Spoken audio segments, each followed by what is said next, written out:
Hi guys, welcome back to my channel. My name is Arlyne Sanjines. Today's video is a very special, different, chit-chatty, personal video.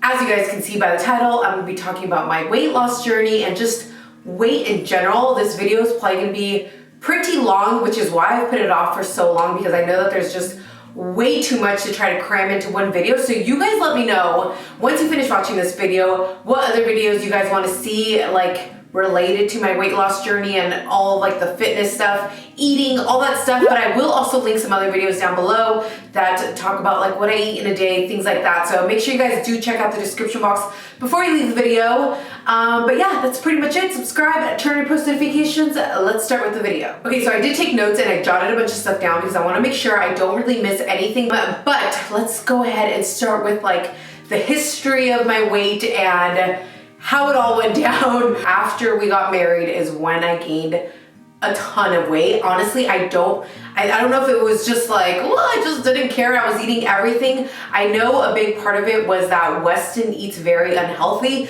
Not to put all the blame on him, but he grew up eating fast food like 24/7. I didn't grow up that way, so he was influencing me, and it really does matter like who you hang out with. And obviously that's my husband. My husband is the one that was eating very unhealthy, and I was just following his habits. Like obviously fast food is delicious, so I was eating it all the time, not caring, just not realizing at the same time. And then I actually did start realizing that I was gaining weight. And then when you get to that mentality of like, oh my gosh, I've already gained 10-15 pounds, you're like, I can't even go back. I might as well just keep eating. There's just no like helping the situation. So it only got worse and worse. So I ended up, I don't know for sure, just because I did not weigh myself on my wedding day. So I have no idea what I weighed, but just from knowing myself and like seeing the pictures and stuff, I do know that I was weighing a pretty healthy amount. And then after I got married, my guess is that I gained 30 pounds or around there. So I was definitely at my heaviest about 2.5-ish years ago, I think, is when it was. So I was at my absolute heaviest. Anytime I took a picture, hated looking at it. I didn't like myself. I was so unhappy with the way I looked and just the way, yeah, just overall. And you guys know, obviously, like as an Instagrammer and YouTuber, like I'm behind the lens so much, and I was getting it from you guys also. Like all of the comments were literally like, oh my gosh, she got fat. Oh my gosh, she's so fat now. Like, have you guys seen the way she looks? So it was a pretty tough year in general too. Like after being married, like it was a tough year. I wasn't, like I said, I was miserable. So finally one day, it was Whitney Simmons that I was watching. I do still absolutely love all her stuff, even though I don't follow it as much, but she talked about her weight loss journey and her just health journey in general. And she basically, one of the things that like rung with me and just stuck so much with me to this day, it's stuck so much. And I mentioned this in one of my other videos, is that she talked about how it became a lifestyle and just how you have to make it a lifestyle. So that was one of the biggest things that I was like, okay, I guess this is my new life. Like you just have to make it a lifestyle. It's not just 2 months of crazy workout sessions and 2 months of crazy healthy eating. It's literally like a lifestyle. So that's where we'll jump into how I got into fitness. So I started with spin. I have done other workouts in the past. I used to do hot yoga, which I absolutely loved, but for some reason spin was like a big thing. This was like a year and a half ago, I believe. And I started going to a spin studio. The first class, you guys, was hell. It was death. I hated it. I left feeling like, oh my gosh, like I can't believe I've told myself I'm gonna make this a lifestyle, and here I am after this class feeling like I can't do that again. That was miserable. But at the same time, it was like slightly fun. Like I was like, if only I was better, it would be fun, if that makes sense. So I went like the entire week. I was like, okay, it got better, even though every single class was still kind of miserable. And then after going for like pushing, you have to push through those few weeks. Pushed for like 2-3 weeks, and then after that was like, okay, this is actually getting fun. It's still really hard, do not get me wrong, and you still need a lot of motivation, but it got fun. And then eventually after like the 2 or 3 month mark is when it got literally like actually fun, where I was like, oh my gosh, like I'm not dreading going to these classes anymore. They're actually super fun. So finding a workout that you can see where the fun will come is my biggest kind of advice. I know that sounds really weird, but some people, like I said, like yoga, you like spin, maybe you like Pilates. But like I mentioned, it might be hell in the beginning. You just have to see the light at the end of the tunnel. You have to understand that it will be fun the better you get at it. So if you can see that, then oh my gosh, push through those first few weeks, push through that first month. I've done boxing also, which was super fun. Like there's so many fun classes. And okay, with the whole classes thing, also, I do highly suggest going to an actual studio, and so many studios offer like a first week for free, so you can try it out, or even like your first class for free and you can try it out. As opposed to like going to a gym and taking classes there, you're not going to get like top-notch classes, which might like deter you from going back. So that's kind of my suggestion. Even though I do go to a gym now, I did start with a studio, which I do highly suggest. And there's also another amazing app, ClassPass, I know allows you to go to different classes and try them out. I will link that down below, not sponsored by any means, but I know ClassPass is an amazing way to try different classes. So that's where I started, and that was, like I said, almost 2 years ago. With doing spin, I did it consistently for over 6 months. I would go like 5, 6, sometimes the entire week, not take a single day off. And with even after going like 6 months, I had only lost around 10 pounds, which I know sounds so unmotivating. Even for me, I remember thinking like, holy cow, because I didn't weigh myself all the time, especially in the beginning. I rarely weighed myself, but after those like 6 months, there was a point where I did weigh myself, and I was like, oh wow, like I'm 10 pounds lighter. I didn't focus on the scale and I didn't focus on my weight, but seeing those 10 pounds, I had already felt good and I hadn't focused on the weight. That seeing that was like, wow, I can't believe I've been working my ass off for the past 6 months and only 10 pounds down, but I did feel so much better. I could see that I was not toning up so much, but just looking slimmer overall. Even though it looked like it was more than 10 pounds, I felt like it was more than 10 pounds. So that was kind of like the main thing, was I wasn't focused on the weight, but it had been around 10 pounds, maybe a little more.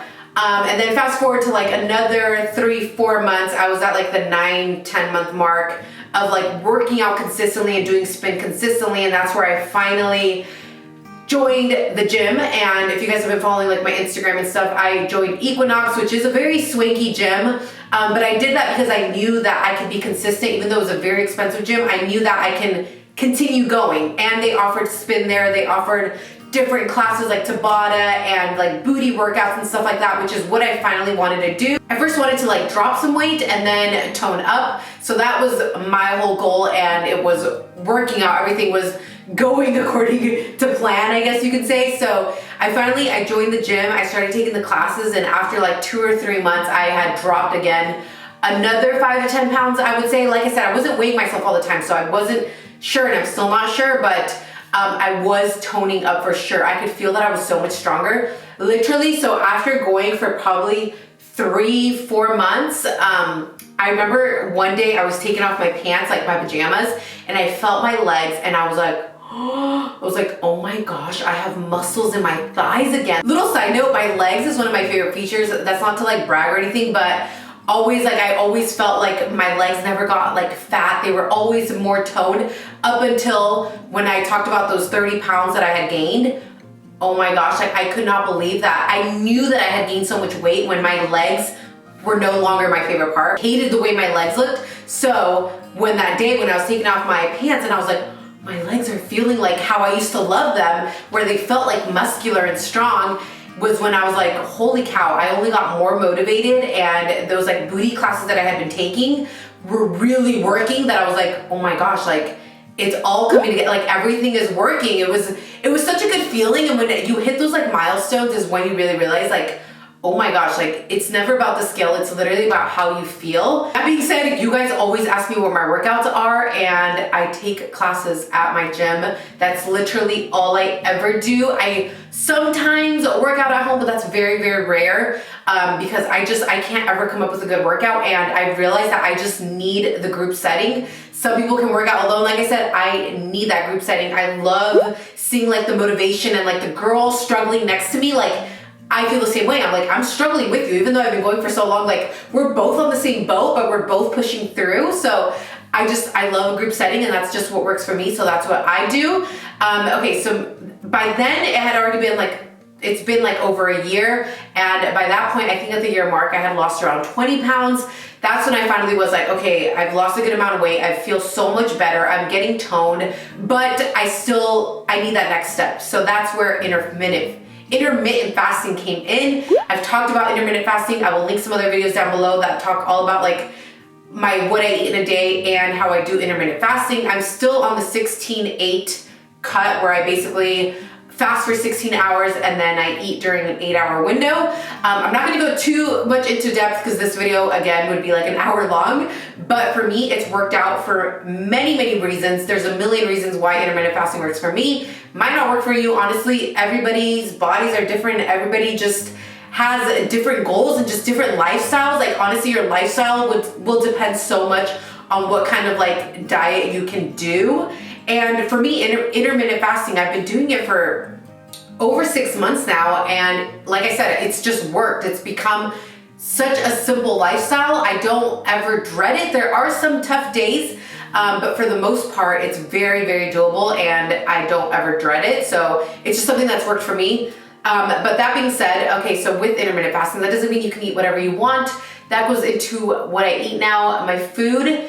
I've always, like I said, even back in like high school and stuff, I've always been pretty like aware of food and what I eat and what I put into my body. But in the past year, I've learned a lot and I've learned that my body doesn't really like sugar too much. So I'm always very, very conscious and like aware of how much sugar I'm putting in, especially when I'm being very, very like crazy about what I'm eating.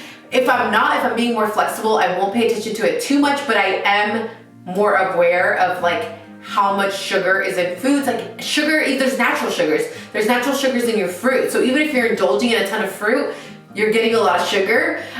So things like that, just to be aware of, like reading nutrition labels. If you really just kind of start teaching yourself and understanding it, you will notice and realize that a lot of those things that really don't make sense, you don't need. Although there will always be ingredients that you don't understand, but the simpler the ingredient label, the easier. Also, another little tip that I don't think everybody knows, but the first ingredient that you see in whatever you're eating is the most common or like highest ingredient. So that's always like a huge thing. Just know the ingredient labels, kind of try to read them and understand them. Once you start to get the hang of it, every time you're out shopping and stuff, you don't need to read every single label. I know for me, even now when I go grocery shopping, I will still try to read labels of foods that I haven't had before, because honestly, really understanding the foods is going to make a huge difference. And sometimes even when you understand them, I will have my bad days and I will have my cheat day. I have a cheat day like 2 or 3 times a week, honestly. Like I don't eat perfectly. So that's just something that's just how my life works. I'm not going to restrict myself from every single food because I know that then I will binge eat later. So just understanding what works for you, I feel like, is the best way to go about it, and trying to learn along the way. There will be so much trial and error. I know for me also, like you go to like a smoothie place and you're taught that like smoothies are usually healthy. Keep in mind there's so much sugar in them because of like all the fruits. That's not to say I won't have a smoothie, but I will try to get like say the fruits that have the less sugar or the least sugar, and then I'll also make sure that I know what yogurt is going to have. Yogurt, you guys, can have so much sugar, it's insane. Or even omitting the yogurt. A lot of times if I make my smoothie at home, I will not put yogurt in it, but if I'm going out, that's when I have like my more not so perfectly healthy smoothie, and I'll kind of indulge that way. A lot of times when you eat like almond butter, there will be like sugars and other stuff in there. So make sure when you're buying things like that, literally the only ingredient in your almond butter should be almonds. 100% raw almonds should be the only ingredient in your almond butter. So literally things like that, understanding your foods is such a huge, huge thing. But yeah, like I said, you will still have your bad days. You're not going to eat perfectly. That's not to say that everything is going to be easy and perfect that way, but those are all of the things that have helped me. I know hopefully this video was somewhat helpful. I know there's so much information in this. Now I am down 30 pounds, so I feel like I'm probably back to where I was when I got married, I think. But with that, I do have a lot more muscle and I am way more toned than I ever was. Like, this is definitely the most fit I've ever been in my life. I definitely have the most muscle I've ever seen. Like, my legs are muscular. Like, there's so much more muscle everywhere, which is so like exciting and fun to see. And also, don't beat yourself up. That's another huge thing. Do not beat yourself up. I know I still do it. I will have like one horrible week, especially right now. We're in the middle of moving. So I've been like going up north, we're relocating.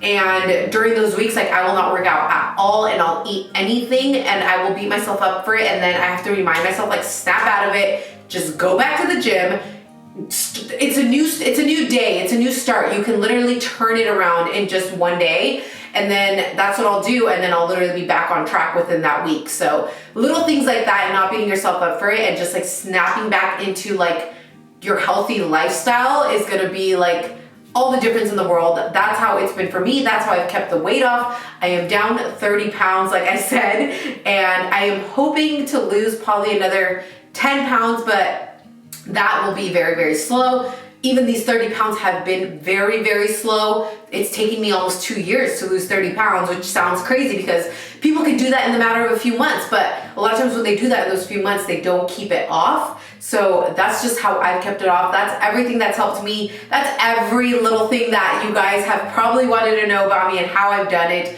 I know this video has been highly, highly requested, but I know that it was very, very long. So yeah, hopefully you guys enjoyed it. If you guys did, give it a thumbs up, subscribe if you're not subscribed, turn on your post notifications. Everything that I talked about will be linked down below. That's it. I love you guys, and I'll see you in the next video. Bye.